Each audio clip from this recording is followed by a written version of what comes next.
അഹ്മദുൽ കബീർ റിഫായി റളിയല്ലാഹു അൻഹു റസൂലുള്ളാഹിനെ സിയാറത്ത് ചെയ്യാൻ വന്നപ്പോ ഞാൻ അവിടെ ഉണ്ട്. ആരാണ്?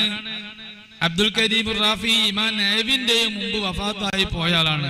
ഹിജ്റ 623 വഫാത്തായ ആളാണ് റാഫി ഇമാം, പ്രഗൽഭനായ മഹാൻ. റാഫി ഇമാം പറയും, ഞാൻ അന്നുണ്ട്, ഞാൻ മദീനത്തുണ്ട്, റിഫായി ശൈഖ് സിയാറത്ത് ചെയ്ത് ഞാൻ കാണുന്നുണ്ട്. ഹയാത്ത് ഇബ്നു ഖൈസ് ആ കൂട്ടത്തിലുണ്ട്, അദി ഇബ്നു മുസാഫിർ ആ കൂട്ടത്തിലുണ്ട്. അവരൊക്കെ മരിച്ചവരെ ജീവിപ്പിക്കുക എന്ന് പറയുന്ന കറാമത്ത് കാണിച്ച മഹാന്മാരാണ്.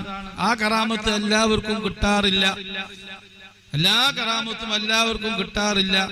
ഹയാത്ത് ഇബ്നു ഖൈസും അലിയുൽ ഹീത്തി അവരൊക്കെ കുഷ്ഠരോഗം സുഖപ്പെടുത്തുന്ന കറാമത്തുള്ളവരാണ്. വെള്ളപ്പാണ്ട് സുഖപ്പെടുത്തുന്ന കറാമത്ത് അല്ലാഹു കൊടുത്തവരാണ്. മരിച്ചവരെ ജീവിപ്പിക്കുന്ന കറാമത്ത് കൊടുത്ത മഹാന്മാരാണ്. ഇവരൊക്കെ പങ്കെടുത്ത ഒരു സദസ്സാണ് ഇമാം അഹ്മദുൽ കബീർ റിഫായി റളിയല്ലാഹു തആല അൻഹു മുത്തനബിയെ സിയാറത്ത് ചെയ്യുന്ന സദസ്സ്. അങ്ങനെ അഹ്മദുൽ കബീർ റിഫായി റളിയല്ലാഹു അൻഹു മുത്തനബിന്റെ അടുത്ത് നിന്ന് റൗള ഷരീഫിന്റെ അടുത്ത് നിന്നിട്ട് സലാം പറയുന്നു. അസ്സലാമു അലൈക അയ്യുഹൻ നബിയ്യു വറഹ്മത്തുള്ളാഹി വബറകാതുഹു. സലാം കേട്ടപ്പോ സലാം അടക്കുന്നത് കേട്ടു.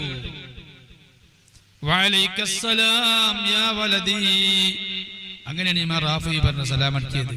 വഅലൈക്കസ്സലാം യാ വലദി, മോനെ, എന്റെ മോനെ. ആ എന്റെ എന്ന് പറയുന്നതിനൊക്കെ വലിയ മീനിങ് ഉണ്ട്.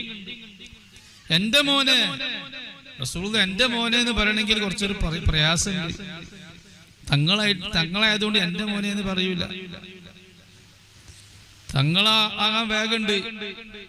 ഉമ്മ ഒരു തങ്ങള് അല്ലേ, ഒരു തങ്ങള് ജന്മം നൽകിയ ആളായാല് തങ്ങളായി. പക്ഷെ റസൂലുള്ളാഹി എന്റെ മോനെ എന്ന് പറയണം. അതാണ് ഡബിൾ തങ്ങള്. രണ്ട് തങ്ങളുണ്ട്.